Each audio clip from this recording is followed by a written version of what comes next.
ভিকের বিয়ে জবটা করতে হবে। তেহিয়ং আরেক দফায় বিস্মিত হলো, অনেকটা জোর আওয়াজেই বলে উঠল, কি? তবে আশেপাশে এত আওয়াজের মাঝে তার আওয়াজ তেমন কোনো প্রভাব সৃষ্টি করলো না। তেহিয়ং আবারও বলল, এই ইনার বিয়ে হতে হবে? কিন্তু আপনি? দেখো তেহিয়ং, তোমার যে সিচুয়েশন তাতে এত ভালো স্যালারির একটা জব হাতছাড়া করা উচিত না। আর তোমার চিন্তা জাংকুক স্যারকে নিয়ে, তাই তো? তুমি তো তাকে ঠিকভাবে চেনোই না। আমার মুখ থেকে কি একটু শুনলে আর নিজে থেকে তাকে কি না কি ভেবে বসলে। তিনি মানুষটা সবার থেকে আলাদা হলেও ঠিকভাবে তার মন মতো কাজ করতে পারলে কোনো চিন্তার বিষয় নেই। তুমি শুধু তোমার কাজে ফোকাস করবে, আর কিচ্ছু না। যদিও আমার ইচ্ছে ছিল আর কিছুদিন তার সাথে কাজ করার, কিন্তু সেটা তো আর হলো কই। তোমাকে আজকে রাতটা সময় দিলাম, ভেবেচিন্তে সকালের মধ্যে জানিয়ে দিও। আর যেহেতু তিনি রাতের বেলা কনসার্ট বেশি করে, তাই তোমাকেও রাত করে তার সাথে থাকতে হবে। এই বিষয়টাও একটু ভাবার আছে, তাই সময় দিচ্ছি। তোমার যেটা ভালো মনে হয় তাই করো। আর এজন্যই তোমাকে রাতে ওনার সাথে দেখা করতে নিয়ে এসেছিলাম। তিনি কনসার্ট শেষে ভোরের দিকে ঘুমাবেন, তারপর সোজা তার দেখা মিলবে কাল দুপুরের দিকে। তেহিয়ং আনমনে ভাবতে বসলো, বাড়িতে তার অসুস্থ বাবা, টিউশনির 10,000 টাকা দিয়ে বাবার ওষুধ, চিকিৎসা আর তার বোনের পড়ালেখা সবকিছু মিলিয়ে হিমশিম খাওয়ার অবস্থা। মাথার উপরে ছাদটা ছিল দেখে এখন নিরাপদে ঘুমাতে পারি, কিন্তু সেটাও তো নাকি তাদের না, তাদের কোন যেন আত্মীয়ের নামে। যদি কোনো একদিন সেই ব্যক্তি ফিরে এসে যদি বাড়ি থেকে বের করে দিতে চায়, তখন কি করবে তারা? অবশ্য বাড়িটা অন্য কারোর নামে হয় একদিক দিয়ে ভালোই হয়েছে, না হলে বাবার বদ অভ্যাসে সেই বাড়ি কবেই বিক্রি করে দিতেন তিনি। এমনটা হলে এখন যে মাথার উপর যে কয়েকদিন ছাদ আছে, সেটাও বহুদিন আগেই তাদের হারাতে হতো। এইদিকে বাবার সুস্থতার জন্য স্বাস্থ্যকর ভালো খাবারেরও প্রয়োজন আছে। আবার ডাক্তার বলেছে তার বাবার কিডনিতেও প্রবলেম আছে। যত তাড়াতাড়ি সম্ভব ভালো হসপিটালে টেস্ট করে অপারেশন করতে হবে। সেখানে তো হিসেব ছাড়া খরচ। এই কয়েকদিন না হয় ইউনোর সাহায্য নিয়ে চলেছে, কিন্তু এখন সেও বিদেশে। সবসময় তার কাছ থেকে হেল্প নিতে তেহিয়ংয়েরও ভালো লাগে না। খুব করে মনে হচ্ছে এই জবটা করতে পারলে অর্ধেক সমস্যারই সমাধান হবে। আর ভাইয়া তো ঠিকই বলেছে, কাউকে পুরোপুরি না জেনে তার সম্পর্কে বাজে ধারণা আনাটা ঠিক না। আর এমনটা তো না যে তাকে ধরে বেঁধে কাজটা করে যেতে হবে। ভালো না লাগলে ছেড়ে দেবে, সমস্যা কি? কিন্তু প্রশ্ন যে মাথায় আরো একটা ঘুরছে, সে তো ইন্ডাস্ট্রি সম্পর্কে তেমন কিছুই জানে না, তাহলে বিয়ের কাজটা করবে কিভাবে? আচ্ছা ভাইয়া, আমি তো এইসব সম্পর্কে তেমন কিছুই জানি না, তাহলে এইসব নিয়ে তোমাকে চিন্তা করতে হবে না। বললাম না, কিন্তু সবার চেয়ে আলাদা। ইভেন কাজের ধরনগুলো সবার চেয়ে আলাদা। কয়েকদিন কাজ করলে এমনিতেই শিখে যাবে। শুধু কালকে ভিকে তোমাকে পছন্দ করলে।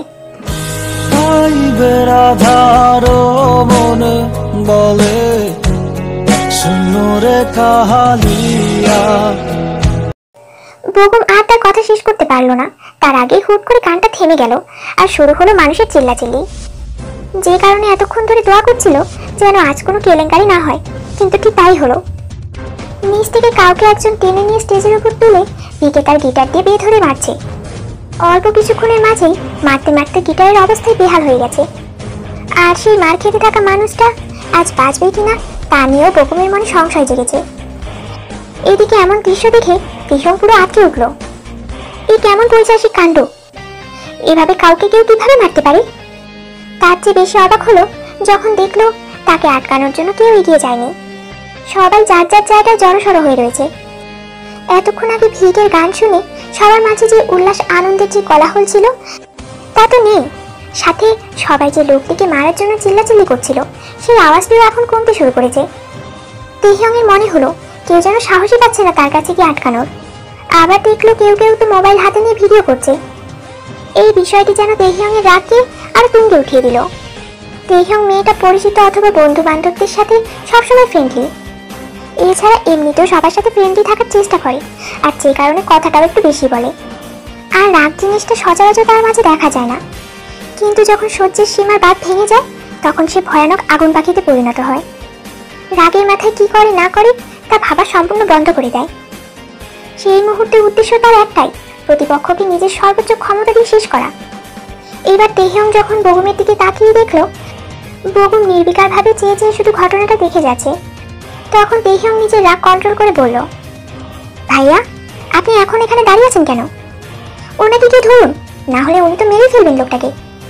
বেগম তেহিয়ং এর দিকে তাকিয়ে নির্বিকার চাহনি নিয়ে বলল, এতে আমি কিছুই করতে পারবো না তেহিয়ং। তুমি সোশ্যাল মিডিয়াতে অ্যাক্টিভ নাও দেখে এই বিষয়গুলো তোমার কাছে নতুন, কিন্তু এখানকার প্রত্যেকেই এগুলোর সাথে আগে থেকেই পরিচিত। কিছুদিন পর পরই ভিকের এসব ভিডিও ভাইরাল হয়, আবার তার ক্ষমতায় থেমেও যায়। তেহিয়ং বিস্মিত হয়ে বলল, তাই বলে কি কেউ তাকে থামানোর চেষ্টা করে না? আপনি তো তার বিয়ে, অন্তত। ভিকে এমনি এমনি কাউকে মারে না, নিশ্চয়ই লোকটা ভিকেকে কিছু বলেছে। আর থামানোর কথা বলছো? হ্যাঁ, যতক্ষণ ওই লোকটাকে মারতে মারতে ভিকে নিজে রক্তাক্ত হবে না, ততক্ষণ পর্যন্ত তাকে কেউ থামাতে পারবে না। এমনি এমনি সবাই তাকে ভ্যাম্পায়ার নামে ডাকে না, আর কারো এই দুঃসাহসও নেই যে তাকে দিয়ে থামাবে। বগুমের সব কথাই তেহিয়ংয়ের কাছে উদ্ভট লাগলো, সাথে রাগটাও দরদর করে বেড়ে গেল তুঙ্গে। দাঁত কর্মা করে বগুমকে বলল, তাহলে আপনার কাজ কি? বগুম হেসে বলল, আমার আর কাজ কি? আজকের কনসার্ট আর এগোবে না, এখানেই শেষ। কিছুক্ষণ পর পুলিশ আসবে, ভিকে তো আরামসে এখান থেকে চলে যাবে। মাঝখান থেকে আমাকে থানায় কি নানান কাগজপত্র, বাকিটা শোনার মতো ধৈর্য আর তেহিয়ংয়ের হলো না। হুট করে এক কাণ্ড করে বসলো। তার গলায় পেঁচানো ওড়না দিয়ে পুরো মুখটা পেঁচিয়ে শুধু চোখ দুটো খোলা রেখে স্টেজে উঠে পড়লো। এদিকে বগুম এসব দেখে তো আকাশ থেকে পড়ার মতো অবস্থা। এই মেয়ে আজ নিশ্চিত বড় কোনো কেলেঙ্কারি করে ফেলবে। বগুম চিল্লাতে চিল্লাতে তেহিয়ংকে থামতে বললেও তেহিয়ং আর থামলো না। এদিকে বাকি সবার মাঝে আগ্রহ ঘিরে ধরেছে স্টেজে ওঠা মেয়েটার দিকে। এই মেয়েকে আর কি করতে চাইছে, এটাই সবার আগ্রহের মূল লক্ষ্য। অন্যদিকে জাঙ্কুক মারতে মারতে লোকটাকে আত্মহত্যা করে ফেলেছে। শরীরে অতিরিক্ত মারের ফলে লোকটার হাত, পা, মুখ সহ বিভিন্ন অংশ বাজেভাবে জখম হয়ে গিয়েছে। আশপাশ থেকে বিভিন্ন রঙের আলোর কারণে বিষয়টি স্পষ্ট বোঝা না গেলেও তেহিয়ংয়ের মতে হলো কিছু ক্ষতস্থান থেকে তরল জাতীয় পদার্থ নিঃসৃত হচ্ছে। তেহিয়ং ধরে নিল ওগুলো রক্তই। এরপর আর তেহিয়ং সহ্য করতে না পেরে মারতে থাকা ভিকের একটা হাত ধরে টান দিলে প্রথমে সেই জিম করা বডি আর শক্ত মাসেলের উপর তার শক্তির কোনো প্রভাবই পড়ল না। না ভিকের কাছে ব্যাঘাত ঘটলো। ভিকে তার মনের ইচ্ছে মতো লোকটাকে মেরেই চলেছে। তেহিয়ং এবার চোখ মুখ শক্ত করে ভিকেকে জোরে হ্যাঁচকা টান দিল। আর ভিকে আশ্চর্য হলো এই ভেবে, এই প্রথম কে তার কাছে ব্যাঘাত ঘটিয়েছে। এমন দুঃসাহস কে দেখালো তা ঠিকভাবে দেখার আগে আরো একটি বিষয়ের জোয়ার বয়ে গেল সবার মাঝে। আগামী কয়েকদিনের নিউজের হেডলাইন হবে যে একজন মুখোশধারী মেয়ে কিনা ভিকেকে থাপ্পড় মেরেছে। তেহিয়ং রাগের মাথায় কি করেছে তার ধ্যানটুকুও তার মাথায় নেই। তবে ওড়না দিয়ে ঢেকে রাখা ফর্সা মুখটা যে রাগে লাল হয়ে গেছে তা কারোরই চোখে পড়ল না। অন্যদিকে এক গালে হাত দিয়ে সটানভাবে দাঁড়িয়ে এক আগন্তুক মানবের কিছুটা লাল হয়ে যাওয়া চোখের দিকে তাকিয়ে রয়েছে জাঙ্কুক। তার সাথে কি হলো প্রথমে বুঝতে না পারলেও হুঁশ ফিরতেই ক্রমাগত তার চোখ মুখ রক্ত লাল বর্ণের ধারণ করতে লাগলো।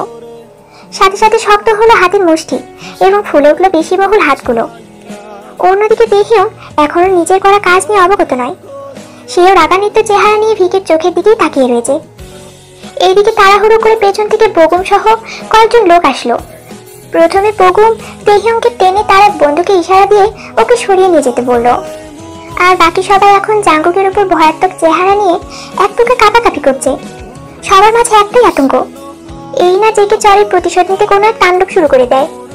কিন্তু তেমন কিছুই হলো না। জেকে এখনো তার রাগান্বিত চোখে তেহিয়ংয়ের দিকে তাকিয়ে রয়েছে। আর তেহিয়ংও যতক্ষণ দুজন দুজনকে দেখতে পেল ঠিক একইভাবে রাগান্বিত আগুন চোখে চাহনি দিয়ে একে অপরকে আগুন যুদ্ধের শুরুর ঘোষণা জানালো। অপরদিকে সবার মনে একই প্রশ্ন রয়ে গেল, ওড়না দিয়ে মুখ ঢাকা এই দুঃসাহসিক মেয়ে কে, যে কিনা ভিকের কাজে শুধু ব্যাঘাত ঘটায়নি বরং তাকে চর মারার মতো ভয়ঙ্কর দুঃসাহস দেখিয়েছে। অথচ বিনিময়ে ভিকে তাকে কিছুই বলল না। তেহিয়ং এমন এক আগুন পাখির নাম যে নামের অর্থ সীমাহীন, অনন্ত কিংবা পুনরুজ্জীবন। মনে বলে শুনো রে কাহালিয়া